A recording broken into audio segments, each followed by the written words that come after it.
अगर मैं आपसे कहूँ कि किसी ने सिर्फ 2 पिज्जा 4200 करोड़ रुपीस में खरीदे थे, तो आप क्या कहोगे? आई नो ये स्टोरी बहुत इंटरेस्टिंग है, बट डू नॉट वरी, हम ऐसी स्टोरीज और इससे रिलेटेड और मनी फैक्ट्स आज डिस्कस करेंगे। सबसे पहले तो हम बहुत ही सिंपल भाषा में समझेंगे कि क्रिप्टो करेंसी वगैरह है क्या, क्योंकि ये हमारी लाइफ को इम्पैक्ट कर सकती है। क्रिप्टो करेंसीज को समझना इसलिए भी इम्पोर्टेंट है क्योंकि 24 मार्च 2021 को इलॉन मस्क ने ट्वीट किया था कि वो अब टेस्ला कार के लिए बिटकॉइन से भी पेमेंट एक्सेप्ट कर लेंगे और उस अमाउंट को वो बिटकॉइन में ही रहने देंगे और नॉर्मल करेंसी में कन्वर्ट नहीं करेंगे। और क्रिप्टो करेंसीज को समझना इसलिए भी इम्पोर्टेंट हो जाता है क्योंकि चाइना सबसे पहला देश बन गया है जिसने खुद की डिजिटल करेंसी लॉन्च कर दी है। यानी चाइनीज गवर्नमेंट को भी लगता है कि डिजिटल करेंसी वर्ल्ड फ्यूचर है। सो डू नॉट वरी, इस कॉन्सेप्ट को मैं बहुत ही सिंपल बच्चों की भाषा में समझाने के लिए कोशिश करूंगा। बट इससे पहले कि मैं स्टार्ट करूं, let me introduce CoinSwitch Kuber. CoinSwitch Kuber एक trusted cryptocurrency trading application है जिसके मिलियंस ऑफ यूजर हैं वर्ल्ड वाइड। इस एप्लीकेशन की मदद से हम सिर्फ 100 रुपए में भी क्रिप्टो करेंसी खरीद सकते हैं, और वो भी सिर्फ एक ही क्लिक से, just like Amazon and Swiggy. CoinSwitch से रिलेटेड वीडियो के एंड में हम बाकी बातें करेंगे, बट अभी हम फोकस करते हैं क्रिप्टो करेंसी पर। क्रिप्टो करेंसी को समझने के लिए हम पहले पैसे समझते हैं। पैसे का नॉर्मल मतलब है वैल्यू, यानी अगर किसी ने आपके लिए काम किया तो इसका मतलब है कि उसके काम ने आपके लिए वैल्यू क्रिएट करी और जिसके बदले आप उसे पैसे देंगे। अब ये इंसान उस पैसों को यूज कर सकता है और किसी से वैल्यू लेने के लिए या कोई सामान खरीदने के लिए। जब करेंसी नहीं थी तो पुराने जमाने में वैल्यू को एक्सचेंज करना बहुत ही अजीब था। अगर आपको मुझसे एप्पल चाहिए और मुझे आपसे राइस चाहिए, तो हम दोनों इस एप्पल और राइस को एक्सचेंज कर सकते हैं। हम दोनों खुश होंगे इस डील से क्योंकि हम दोनों की समझ से हम दोनों ने एक दूसरे को सेम वैल्यू के राइस और एप्पल दिए। लेकिन हो सकता है कि आपको मुझसे एप्पल चाहिए ही ना हो, इसका मतलब है हमारी डील नहीं होगी। इस वैल्यू एक्सचेंज को इम्प्रूव करने के लिए नया कॉन्सेप्ट इंट्रोड्यूस किया गया था जिसमें गोल्ड एक्सचेंज होने लगा। यानी अब अगर आपको मुझसे एप्पल चाहिए तो आप मुझे उस एप्पल्स के अकॉर्डिंग गोल्ड दे दोगे जिसे मैं कहीं और यूज कर सकता हूँ। ये थोड़ा बेटर सिस्टम था, लेकिन इसमें प्रॉब्लम्स थी, और वो ये थे कि गोल्ड कैरी करना मुश्किल था, और साथ में किसी को अगर थोड़ा ही सामान चाहिए तो गोल्ड को छोटे छोटे टुकड़ों में तोड़ना भी मुश्किल था। इन प्रॉब्लम को सॉल्व करने के लिए करेंसी सिस्टम चलाया गया, यानी हम अपना गोल्ड गवर्नमेंट या अथॉरिटीज के पास रख देंगे और उस गोल्ड के बदले हमें प्रॉमिसरी नोट दिए जाएंगे, यानी रुपए नोट्स दिए जाएंगे। तो अब गोल्ड के बजाय इन नोट्स को कैरी करना और भी आसान था, और साथ में हमें गोल्ड को टुकड़ों में तोड़ने की जरूरत नहीं थी। ये सिस्टम ठीक चल ही रहा था कि 15 अगस्त 1971 में एक बहुत ही बड़ा डिसीजन लिया गया। डिसीजन ये था कि यूएस के 37वें प्रेसिडेंट रिचर्ड निक्सन ने गोल्ड और डॉलर का बॉन्ड तोड़ दिया। इससे पहले तक गवर्नमेंट उतने ही नोट छाप सकती थी जितना कि गोल्ड उनके पास एक्चुअल में था, लेकिन इस डिसीजन के बाद सब कुछ ही बदल गया। अभी तक हम सबको विश्वास था कि हमें जो भी नोट्स दिए जा रहे हैं उतना गोल्ड एक्चुअल में गवर्नमेंट के पास है, यानी हमें गोल्ड में विश्वास था। पर 1971 से हमें सिर्फ गवर्नमेंट पर विश्वास करना पड़ेगा, क्योंकि वो एक कागज में लिख के दे रहे हैं कि इस कागज की वैल्यू 2000 रुपए है। अब पिछले कुछ सालों में इन पैसों को इलेक्ट्रॉनिक भी किया गया, यानी हम डिजिटल करेंसी को ट्रांसफर कर सकते थे। इसका कॉन्सेप्ट भी सेम था। हम विश्वास कर रहे हैं गवर्नमेंट में कि अगर वो कह रहे हैं कि हमारे बैंक अकाउंट में 1 लाख रुपए हैं, तो एक्चुअल में हम उन 1 लाख रुपए का सामान ले सकते हैं। और गवर्नमेंट विश्वास कर रही है अपने कंप्यूटर्स में कि उसमें कोई एरर नहीं आएगा और सबका हिसाब किताब ठीक चलेगा। अब इस टाइप ऑफ करेंसी में कुछ लोगों को सबसे बड़ी प्रॉब्लम लग रही थी कि सारा कंट्रोल सेंट्रलाइज्ड है, यानी गवर्नमेंट के पास है। अब कई लोग सोचेंगे कि यार हमें क्या फर्क पड़ता है, कंट्रोल कहीं भी हो, लेकिन ये एक्चुअल में इश्यू है। गवर्नमेंट जितने चाहे उतने नोट्स बना सकती है। तो इमेजिन कीजिए कि एक देश में सिर्फ 10 लोग हैं और आपने बहुत ही मेहनत करके 1 लाख रुपए कमाए हैं। अब उस देश की गवर्नमेंट सबको 1 लाख रुपए के नोट दे दे तो आपके 1 लाख की वैल्यू बहुत ही कम हो जाएगी। ये एक्सट्रीम केस एक्चुअल में वेनेजुएला में हुआ है, जहाँ पर गवर्नमेंट ने इतने ज्यादा नोट छाप दिए थे कि सब नोट्स की वैल्यू ही खत्म हो गई थी। लोग नोट्स को काउंट करने के बजाय उसे वे करने लगे थे, यानी तोलने लगे थे। एक टॉयलेट पेपर इतने नोट्स का मिल रहा था, एक पनीर का टुकड़ा इतने नोट्स का मिल रहा था। I hope you got the point कि सारी पावर सेंट्रलाइज्ड है, गवर्नमेंट के पास है, और वो हमारे नोट्स को बंद भी कर सकती है और जितने चाहे उतने प्रिंट भी कर सकती है। 2009 तक किसी को समझ नहीं आ रहा था कि इस प्रॉब्लम का सोल्यूशन क्या होगा। पावर सेंट्रलाइज्ड से हटा के डिसेंट्रलाइज्ड कर दी जाए, यानी जैसे इंटरनेट से हुआ था कि अब इंफॉर्मेशन सिर्फ पब्लिक लाइब्रेरी ही कंट्रोल नहीं कर सकती, बल्कि ये इन्फॉर्मेशन सबके पास होगी। लेकिन 2009 में एक पेपर पब्लिश किया गया जिसके ऑथर थे सतोशी नाकामोटो, और उन्होंने इस प्रॉब्लम का सोल्यूशन दिया और बिटकॉइन नाम की क्रिप्टो करेंसी लॉन्च कर दी। आज तक किसी को नहीं पता सतोशी नाकामोटो है कौन।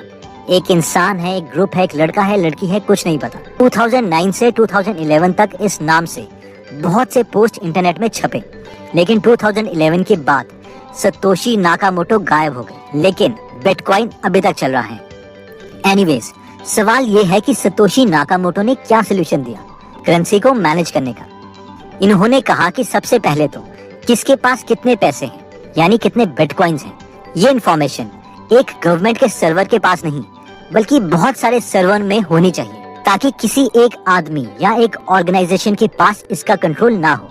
दूसरा पॉइंट ये था कि कोई भी कभी भी सारी ट्रांजैक्शन को देख पाएगा, यानी ये तो देख लेगा कि कितने पैसे ट्रांसफर हो रहे हैं, लेकिन ये नहीं देख पाएगा कि किसने किसको पैसे ट्रांसफर किए। फॉर एग्जाम्पल, अगर आप ब्लॉकचेन की वेबसाइट में देखो तो आप ये लाइव ट्रांजैक्शन देख सकते हो कि कितने पैसे ट्रांसफर हो रहे हैं, कितने टाइम पर हो रहे हैं और उसकी बिटकॉइन में वैल्यू कितनी है। अगर हम किसी एक लिंक को क्लिक करें तो हम देख सकते हैं कि किसी एक नंबर से दूसरे नंबर में पैसे ट्रांसफर हुए हैं, लेकिन हम लोगों की आइडेंटिटी नहीं देख सकते कि एक्चुअल में किस इंसान ने इन पैसों को ट्रांसफर किया है।